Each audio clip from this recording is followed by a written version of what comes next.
All right, guys, welcome for this episode two of running analysis based on ELF great run plays.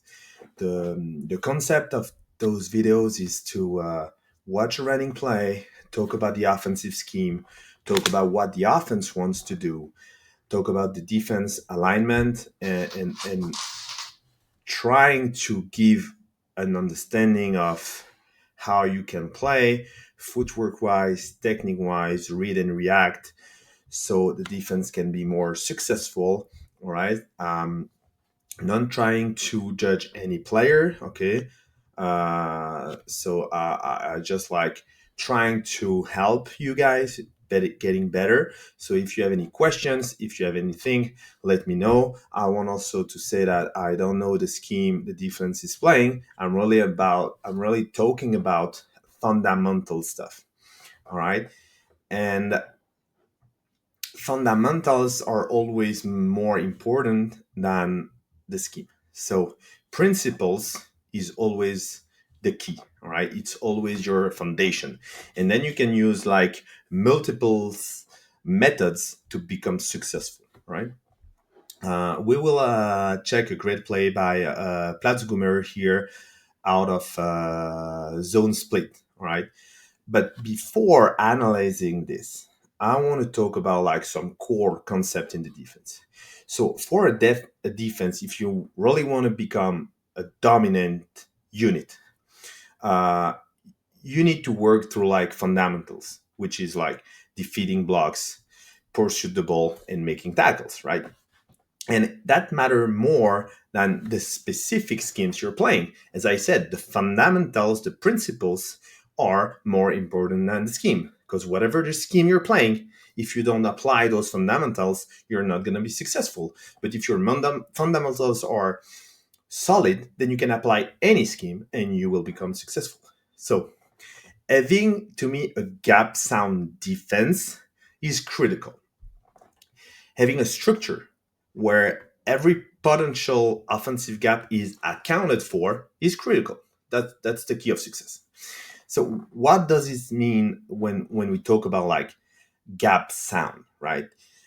It's every possible gap created by the offense must be accounted for by a defender. So if we look here, right, we have the regular gap ABC, right? But having a sniffer back, he can cross the line on the split zone. That's going to create new gaps on the other side, right?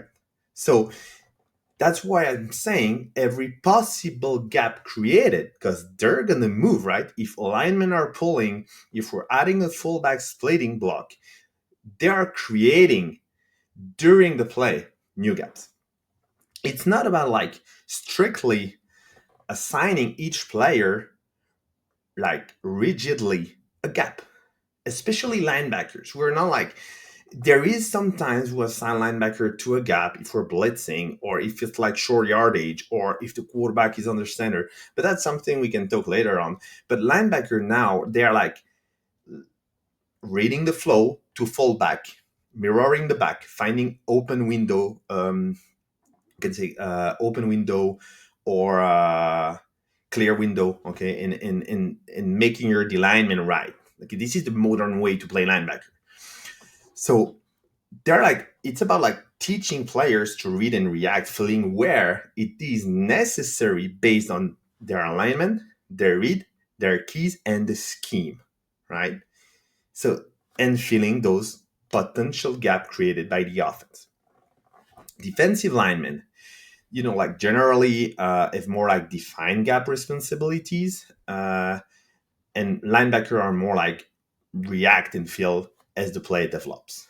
Now, for the lineman, also some scheme is like I want to control the integrity of the line of scrimmage, or sometimes I want to penetrate and disturb behind the line of scrimmage. Okay, and this is like philosophy based, playbook based. So I'm not gonna talk about this. All right, and post snaps, defenders they need to adjust on the offense movement, but like post snaps is really fast, right? As soon as the ball is snapped, all linemen are gonna take their snaps, right, to move to respect their offensive scheme. So we need to adjust really quick, really fast. That's where reaction time is a key indicator between a good player or a elite level player.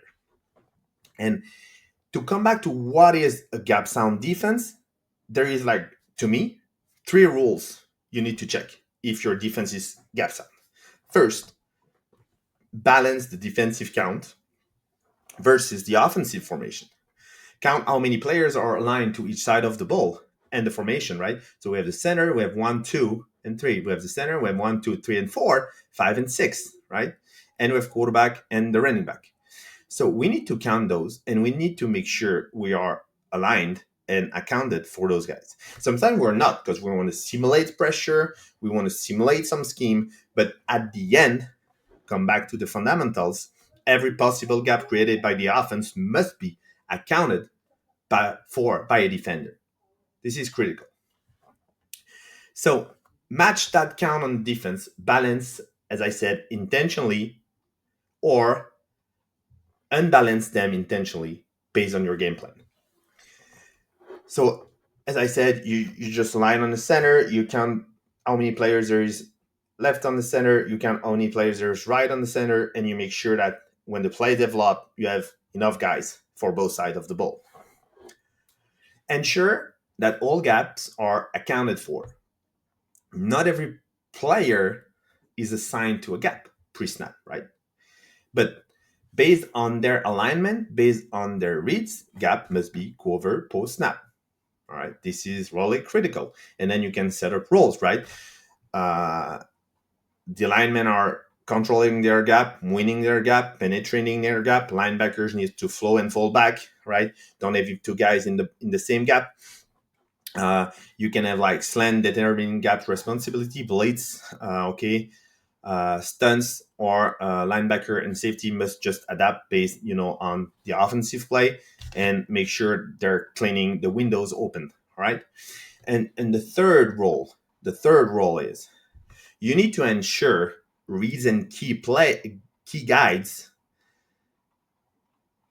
player post snap. By this I mean you need to read and get your keys right. So you need to get your pre-snap alignment and balance, get you in the right starting position, right? So you need to align first well, right? And the alignment is based on what? Where we are on the field. So field situation, down and distance situation, your scheme, the offensive scheme, and the tendencies, right? If you're not aware of those five, you're not putting yourself in a situation to become as more successful as you could be. Then you need to read your keys. As your key is moving, right? You need to move in the right direction as soon as the play begins, right? Same if you have a blitz. The timing of your blitz should be in sync with the cadence of a quarterback based on what your defensive coordinator is expecting from your blitz. Do you need to hit the line of scrimmage at the snap? Do you need to start moving at the snap? Right? Is your blitz depending on someone else's movement? So all that stuff matters. You need to be able to, as a linebacker, right, see the running back through the line of scrimmage so you can mirror the running back, okay? You don't want to get yourself too close on the line of scrimmage and get stuck in blocks and you lost the track of the running back, okay? Then you need to adjust. You need to make sure that you let your D linemen do their job so then you can fill the open window and respect the running back, right? So it's all about like having a proper defensive structure, a proper read and reaction, understanding what's going on in front of you with your own squad, but also what the opponent is trying to do, and ensure that all gaps remains defended even against gap creating plays. And we're talking here about a gap creating play. So in a summary, prior analyzing this play, and this is critical to understand those fundamentals before we're trying to understand what's going on in that play. To be gap sound, have a balanced defensive alignment versus offensive formation. Ensure all gaps are accounted for post snap, right? It's more important than pre snap. Train players to use correct read and keys and footwork and techniques to react to offensive movement, handling extra gaps when offense add pullers or overloads. And that's what we're talking about today with the zone split. All right. So now let's go here and get those principles in your mind and what's going on here. So we're in zone split, right? When we hit the zone split, okay, we have the fullback going here, and basically we're zone away.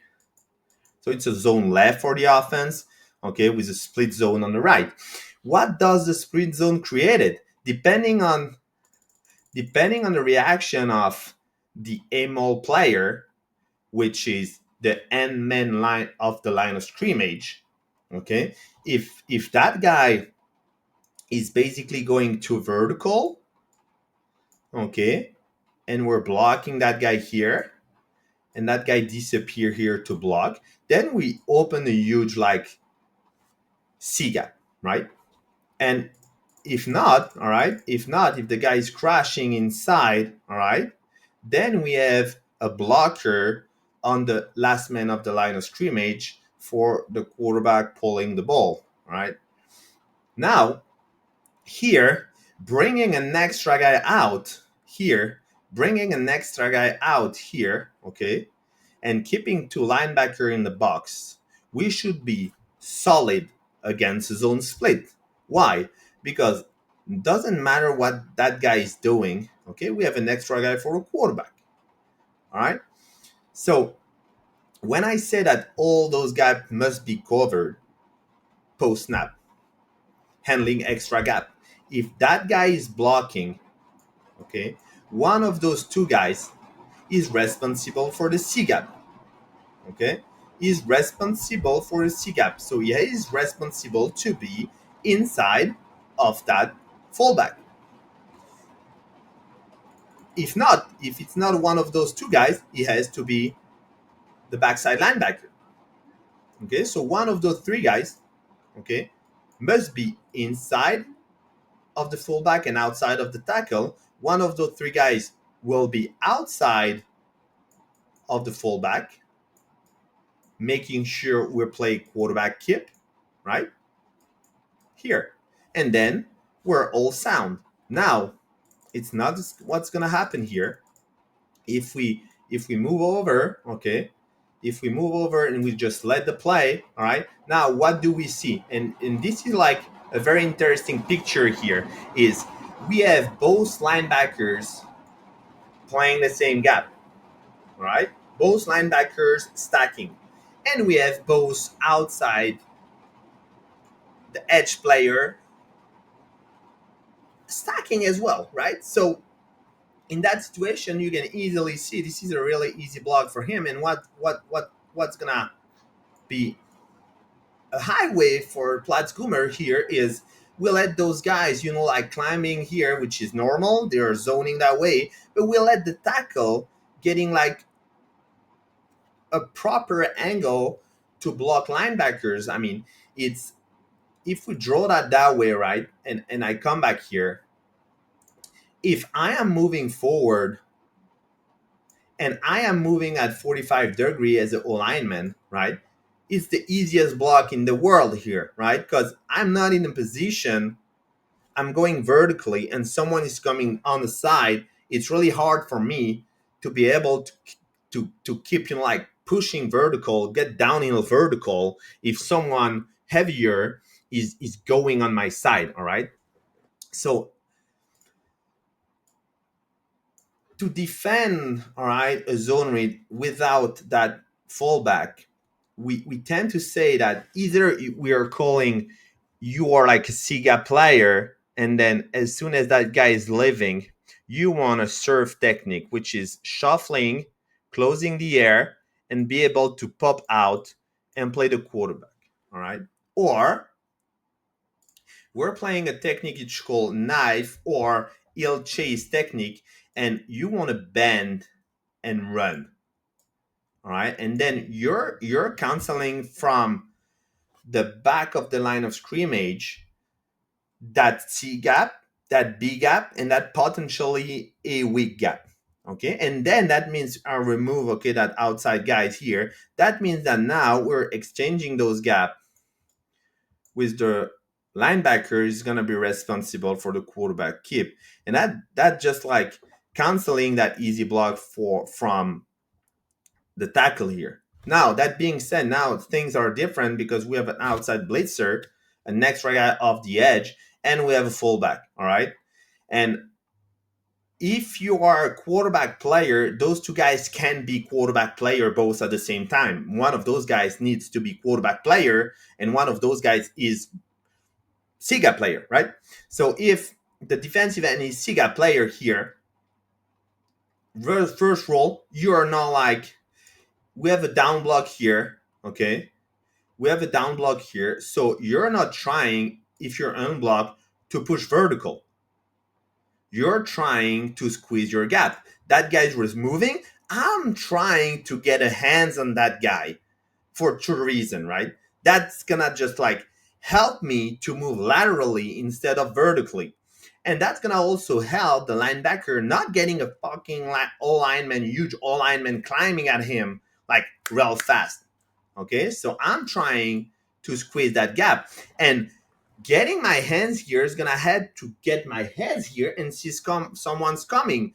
So now, as a C gap player, right? As a C gap player, I need to be inside of that guy or at least box him straight without any hair in between him and the tackle. And then it depends on him, right? And we will talk about linebacker later. And then that guy will be really straight, respecting the outside hip of the quarterback, getting pressure. Because remember what the offense wants: time and angles. Okay, they want time and angles. And here we're giving angles, right? Look, this is angles. This is angles. This is angles. This is time and angles. All right, so we're giving everything they want. We're giving here everything they want. Now let's talk about linebackers, right? Let's talk about linebackers. It looks like, okay, it looks like here we're trying to penetrate that A gap. We're trying to penetrate that A gap. If we're like mirroring the running back, okay, we can have like one linebacker moving inside while one linebacker is moving outside, or vice versa, right? We cannot get linebacker not moving in sync and getting blocked together, right?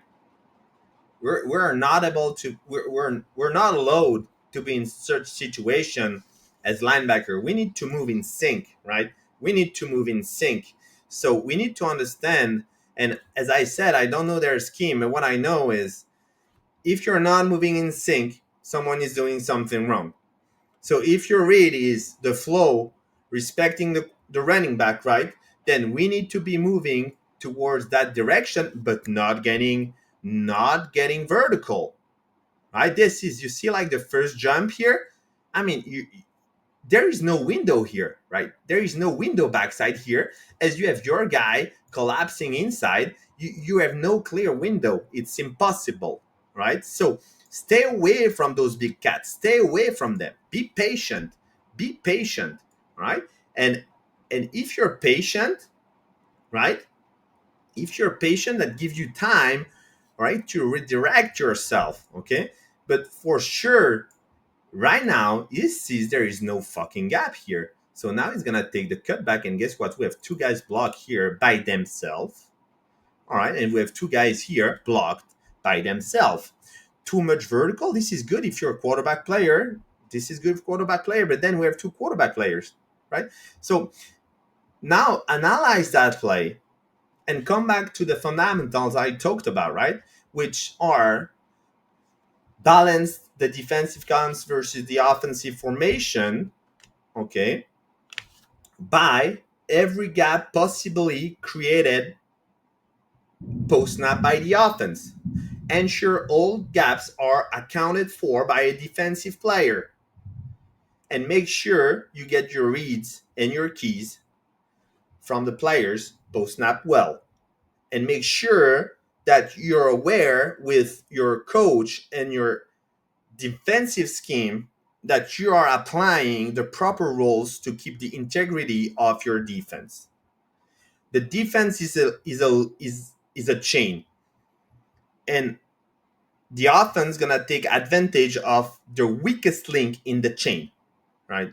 And trust me, in Europe mostly, like cutback is where there is the most gains for an offensive players, because going vertical from the edge player on a running play is probably the most common mistakes, and that hurt a lot of defensive scheme.